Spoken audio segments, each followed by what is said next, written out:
Hello YouTubers, this is GoldStandard60924 coming at you with another video. So I'm going to be continuing my SummerSlam 1990 archival pay-per-view reviews. The year that I'll be reviewing SummerSlam is from the year 1990.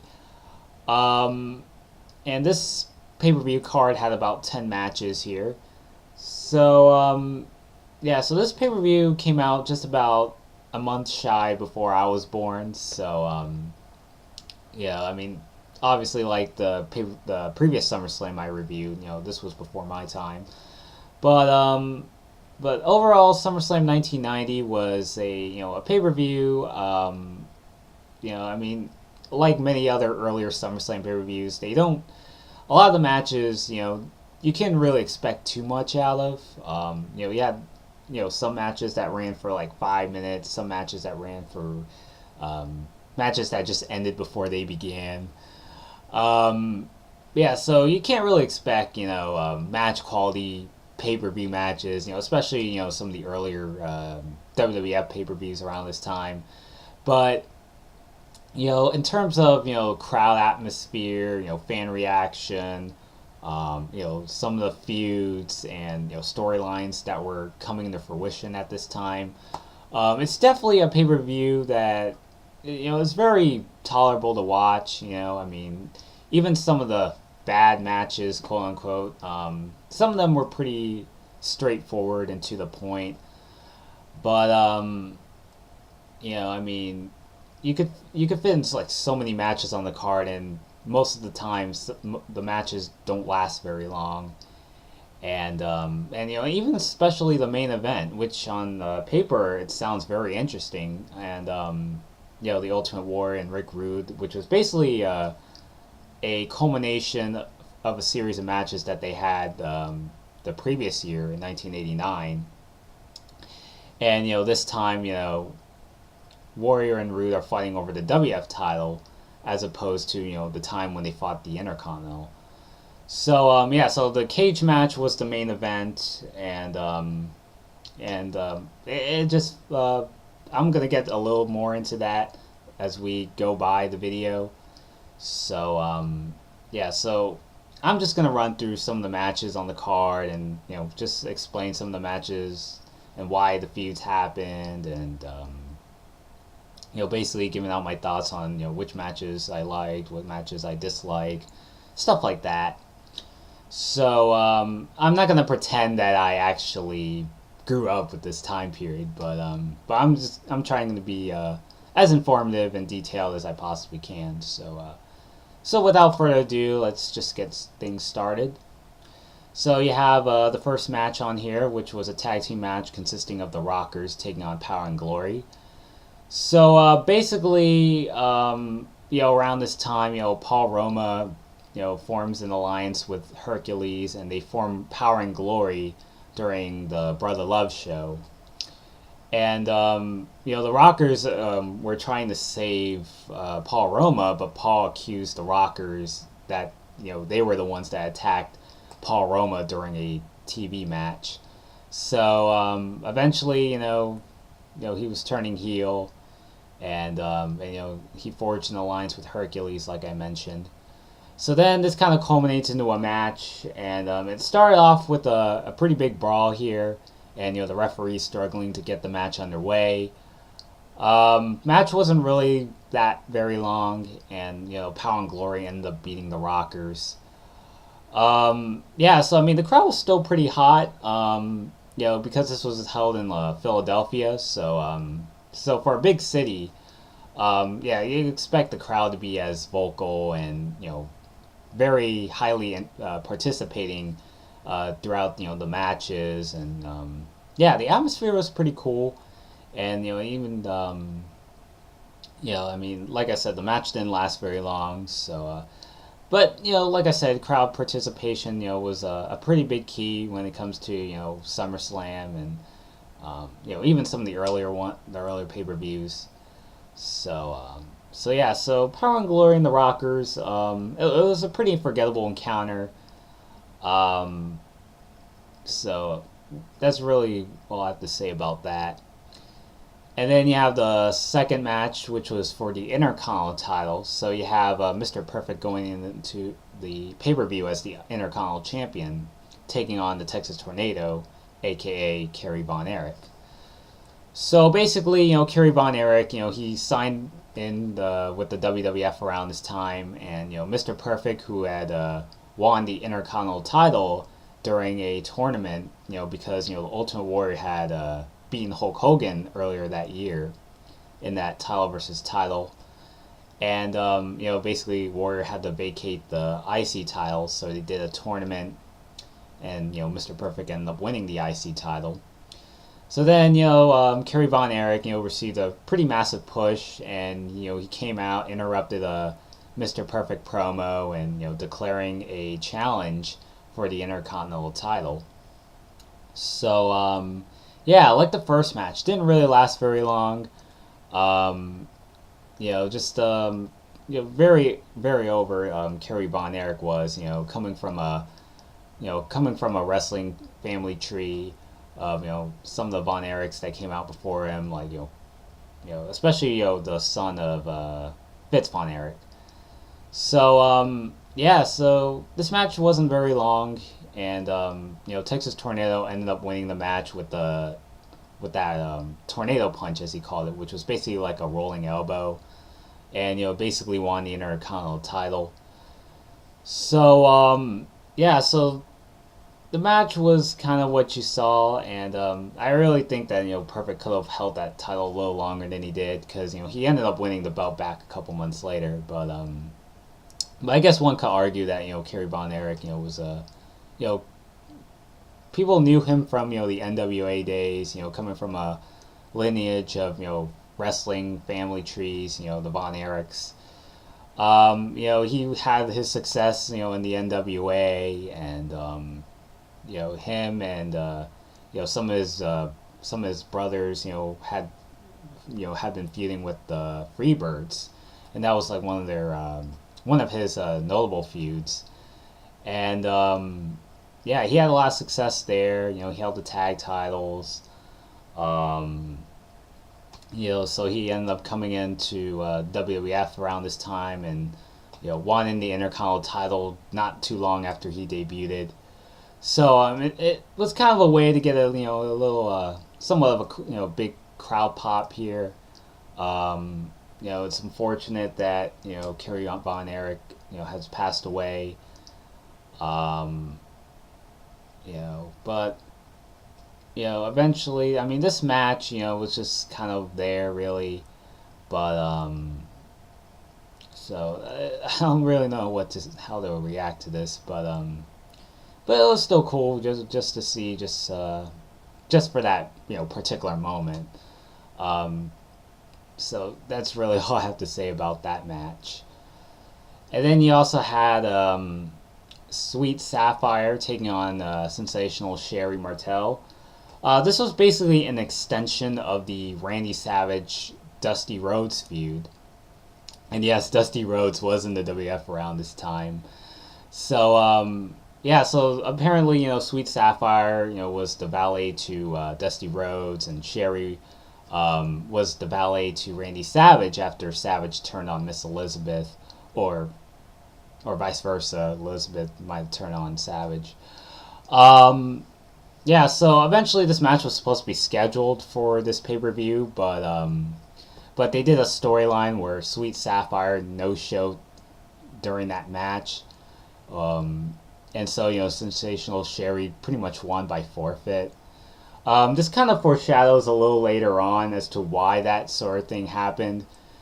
So I'll get to that a little momentarily. But, Sherry won by forfeit, so not a match I could really rate since it didn't really take place. So it was just kind of there, so non-applicable at best. And then you had, the Warlord taking on Tito Santana. Yeah, so Tito Santana was originally supposed to face his former tag team partner, Rick Martel, and both those guys were in a tag team called Strike Force. So it had been like a year or two prior since they broke up. So there was supposed to be a blow off match for SummerSlam, but that didn't happen. So the Warlord took over instead. Um, yeah, so so this match, was more of a small, just the David versus Goliath dynamic. Warlord, being the powerhouse wrestler he was, dominated the match. Tito Santana eventually came back with some offense. Did a diving out forearm that he did, um, and then Warlord kicks out there, and Warlord basically won with the running power slam to win the match. So so this match, was just kind of there really. So it was kind of disappointing, given the fact that Rick Martel couldn't compete. Um, I'm trying to figure out why he couldn't compete, and it says that here that he was involved in a modeling contest in France. So so he had like other commitments, Rick Martel that is, but so it was kind of disappointing that that blow off match didn't take place at this pay per view. So the Warlord ended up winning that match, which was pretty disappointing. Um, so there you have it. That. And then you also have, the fifth match on the card, the best 2 out of 3 falls match for the tag titles. So you have the challengers, the Hart Foundation, taking on the tag champions, Demolition. So this is basically a rematch from the inaugural SummerSlam pay-per-view. So basically, Demolition had turned heel at this point. They brought in a third member, Crush. And basically, because Demolition became a trio now, Axe was slowly he was kind of watered down at this point. He was he had a lot of health issues that led to his retirement. So eventually Axe ended up passing the torch over to Crush. So instead they did this sort of Freebird rule, because even though Crush had debuted and being a part of Demolition, he also has the right to defend the tag titles with Smash. And so they beat the Colossal Connection, and that would have been the Andre the Giant's last match at WrestleMania 6. And the Hart Foundation had a little they split up for a little while, and then they reunited, and basically this culminated into a 2 out of 3 falls match. And this was actually a really great match, better than their first. Demolition won the first round, and the Hart Foundation won the second round. And just a little minor nitpick, even though the Hart Foundation won by like disqualification in the second fall, and I wasn't really sure if one of the Demolition members was supposed to.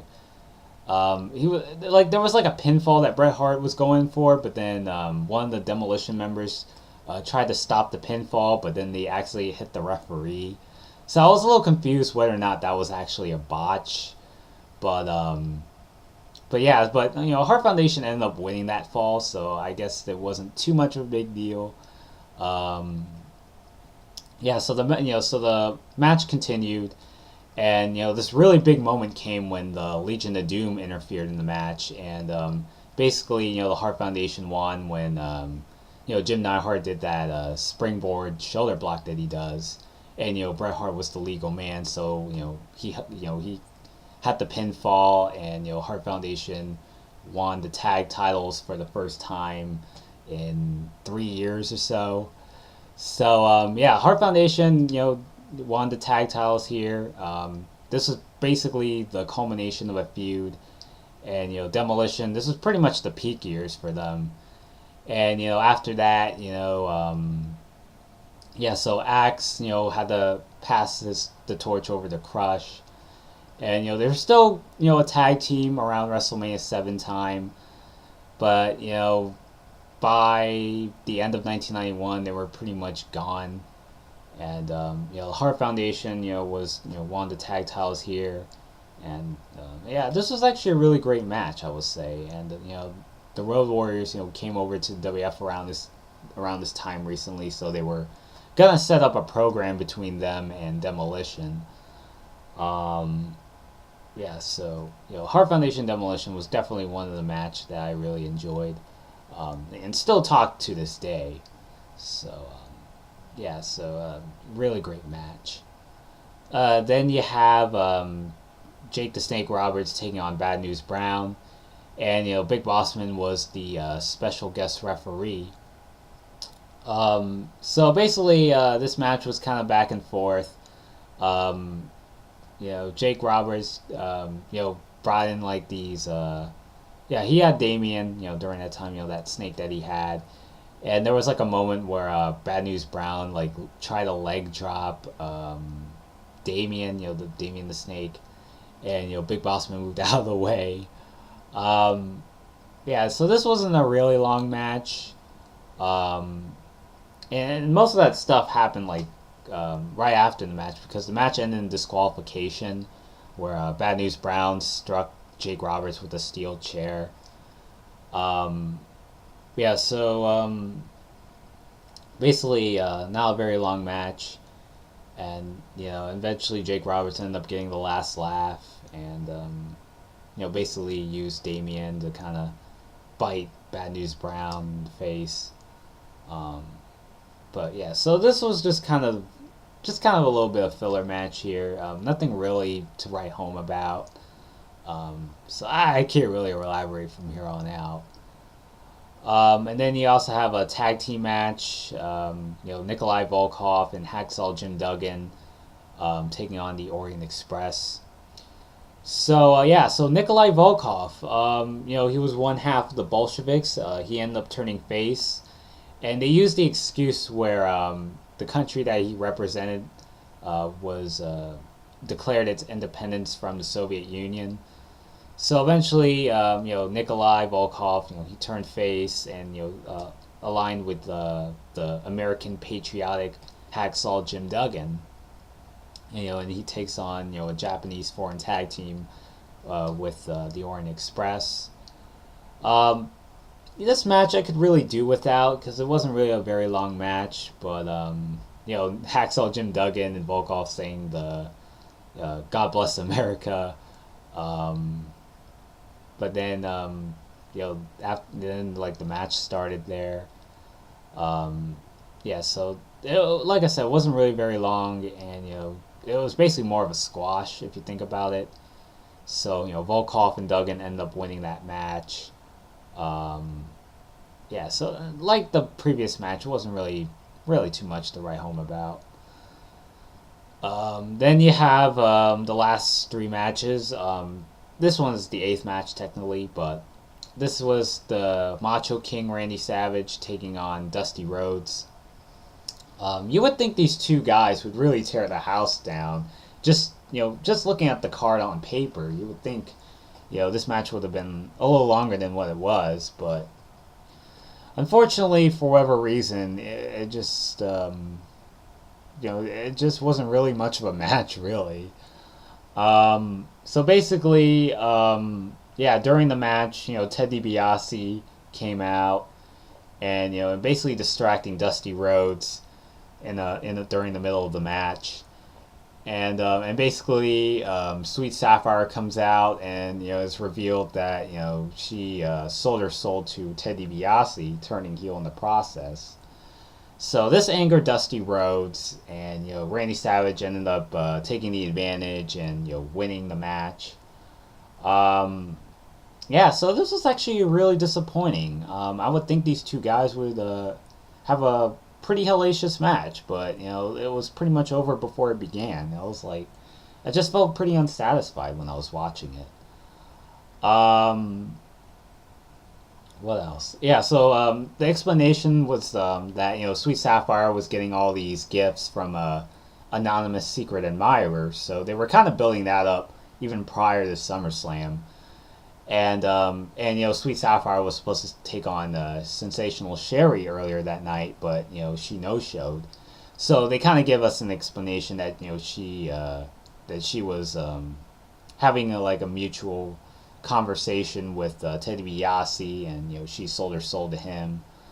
Um, yeah, so like I said, Savage and Dusty Rhodes was kind of disappointing. I mean, I would think a match like this would have been off the charts, but it's kind of unfortunate, and this was kind of used as a plot device if you think about it. And to think Randy Savage just a year ago was winning the WWF title a couple years back, but he just kind of went downhill for a little while. Um, yeah, so I don't understand why it wasn't. I mean, especially the build-up, it could have been a little more than what it was. And I mean, the match that is, but the build-up was really helped make the match sell, and I mean, I think they could have cut back on some of those filler matches because a lot of them, just isn't really much to talk about. Um, but yeah, so Savage and Dusty Rhodes, I was pretty unsatisfied, a little disappointed in a way. And then you have the double main event, Hulk Hogan taking on Earthquake. So basically, Hulk Hogan had lost the WWF title to the Ultimate Warrior at WrestleMania 6. So they were playing up this whole thing that Hulkamania is dead, and it's about to get buried. It's Hulk Hogan isn't really the same Hulk Hogan that he was when he was on top. They were kind of playing up on that to a degree. Um, so basically, during the Brother Love show, Earthquake attacked Hulk Hogan and just beat him up and assaulted him. So this was actually the one of the first WF pay-per-views that Hulk Hogan didn't close out the show in any form. He for the most part, Hogan had been world champion, and he was like the franchise. He was last but not least. Um, and this was actually I believe it was the first time that Hulk Hogan did not close out the show, to my knowledge. And correct me if I'm wrong, guys, but yeah. So Hulk Hogan, took on Earthquake. Just a typical big man versus big man match, and they were kind of playing up that whole thing, and they had like Hulk Hogan trying to go for like a body slam, but Hulk Hogan couldn't. Um, so when I watched that, I was like, why couldn't Hogan lift Earthquake? And he lifted Andre the Giant before, so he can't lift Earthquake. I mean, at least that's what I thought at first. Um, and it turns out, they kind of used, Earthquake's seated senton move to kind of use that as an excuse. So that might explain why Hulk Hogan couldn't lift him up. But I think that might have been the reason, or at least the excuse. But the match, crowd reaction was pretty cool. Hulk Hogan won by countout when he did the body slam on Earthquake through a table. Um, I'm surprised the referee didn't even disqualify him for that, but I'm not really sure why they didn't. But so Hulk Hogan, ends up winning the match via double countout. And crowd popped. Hogan celebrated along with the Big Boss Man.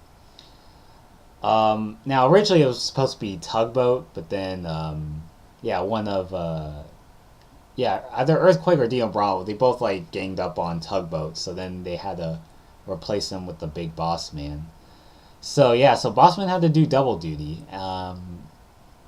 So Hogan Earthquake, I don't know. I mean, it was an okay match, but there have been better Hogan matches, really. But this one was at least a little bearable.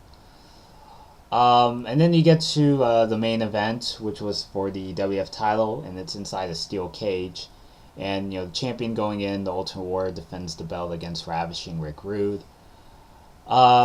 This cage match was on paper it sounds very interesting, considering the fact that the cage match signifies the be all end all to a long term feud that's been going on for years or months, and it's all coming to an end. And yeah, and it sounds pretty good on paper as you think, but you look at the match that actually happened, and they weren't really given a lot of time. And yeah, match only ran for about 10 minutes, and I think that was pretty much the longest you could ever get to a main event match, as far as pay-per-views during that time. But I was actually a little disappointed. They had like a couple series of matches that they had prior, and they were just as a lot longer and a lot dramatic, compared to the cage match. But I don't know, it just left you wanting for more. And I mean, it was an okay match, but I mean, there was moments where basically Rick Rude tried to go for like a ravishing neck breaker, but Hulk, Ultimate Warrior tried to fight it out.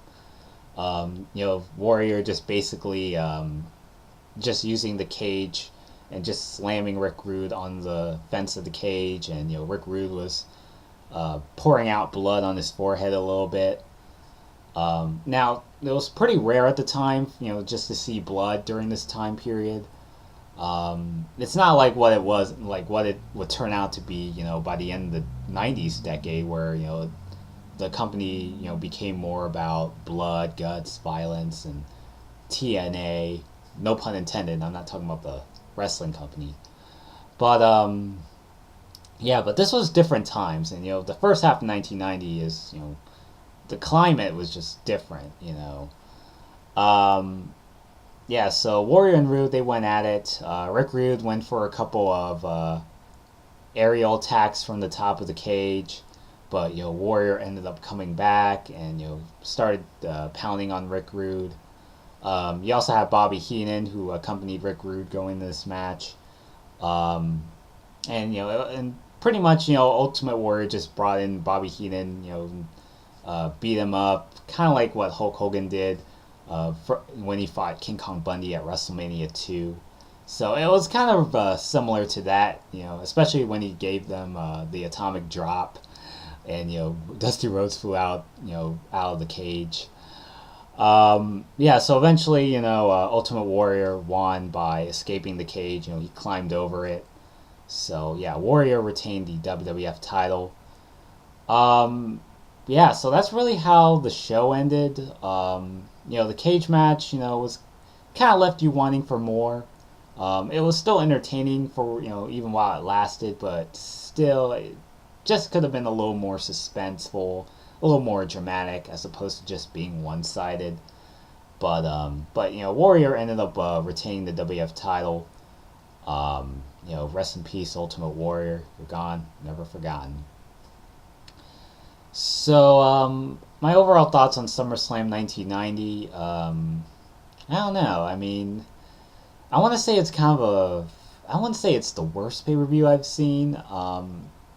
I mean, it was still bearable. I mean, I wasn't like really bored to death, but I'm not sure about you viewers out there. But me personally, it was still pretty straightforward. I do agree in some ways that there were a lot of matches that probably shouldn't be on the card. Thinking about it, Volkov and Duggan, I could do without. Just yeah, a couple matches, a couple of last minute changes to the card. Um, so I mean, I also forgot to mention during the Intercontinental title match. Brutus Beefcake was supposed to be was supposed to be competing against Mr. Perfect, but Brutus Beefcake ended up getting taken out due to injury. It was kind of coincidence since he also fought. He was originally scheduled to fight Honky Tonk Man at the inaugural SummerSlam, and then like Ultimate Warrior replaced him. Yeah, it was a very similar incident, except it's a different wrestler, and Kerry Von Erich stepped aboard. And both those guys ended up winning their respective titles. So I don't know. It just seemed to be coincidence or irony, what have you. But yeah, most of the card, just a lot of filler stuff. Pretty common for rock and wrestling. Early late 80s, early 90s style WWF pay-per-view booking. But yeah, and also a lot of promos. But overall, I mean, I wouldn't say it's the worst pay-per-view necessarily. I wouldn't say it's the greatest of all time. But I would like to say it's a pretty average card. I wouldn't say it's like top 5 or top 10, but definitely pretty straightforward pay-per-view. If you're into the old school rockin' wrestling, Hulk Hogan era wrestling. Now this was before my time, like I said, so I know I'm make it seem like I actually lived through this, even though, like I said, I technically didn't live through it. But it was very interesting to see the climate of wrestling during that time, as opposed to the era that I grew up with the new generation and the Attitude Era and so forth. Um, yeah, so that's pretty much it for this review. So let me know what you guys think in the comment section down below. And till next time, this is the Gold Standard Caesar 924 signing out.